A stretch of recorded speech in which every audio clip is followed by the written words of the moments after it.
Breaking news coming in. There are unconfirmed reports that Iran's parliament has voted to withdraw from the Nuclear Non-Proliferation Treaty.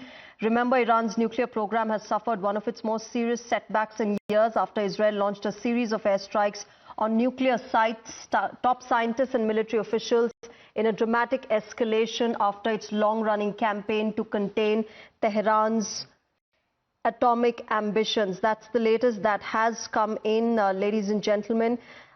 We are, of course, getting in these reports. An official word still awaited, but as far as media reports were concerned, there was report coming in that Iran might have just withdrawn from the NPT. Of course, we'll await a final confirmation officially. Yes, that is, remember, the latest that's coming in. Israeli officials have described the strikes as a preemptive operation that has been aimed at crippling Iran's ability to build a nuclear weapon, following what they called a sharp and alarming expansion of uranium enrichment over the past 6 months.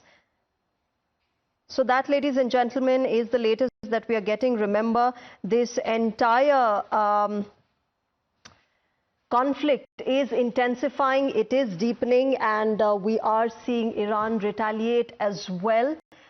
Meanwhile, in Israel, remember, civilian casualties have occurred. Iran is also targeting energy infrastructure within Israel.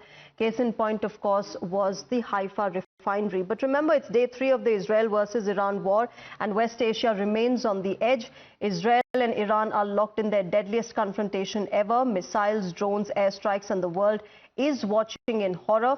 Let's decode for you who has the edge, what's being said, and what the escalation means for the world and for India. We will keep telling you the latest developments, ladies and gentlemen, as and when they come.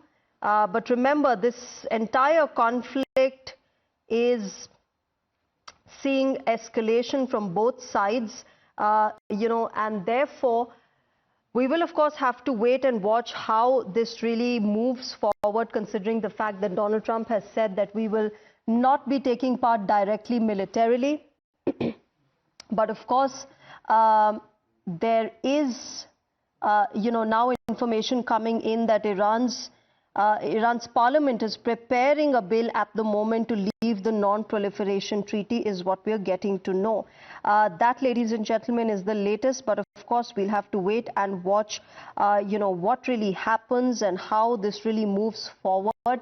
At the moment, this entire conflict still intensifying. Israel, remember, has struck deep into Iran, nuclear sites, oil refineries, government buildings, even fuel tanks in its most powerful campaign ever.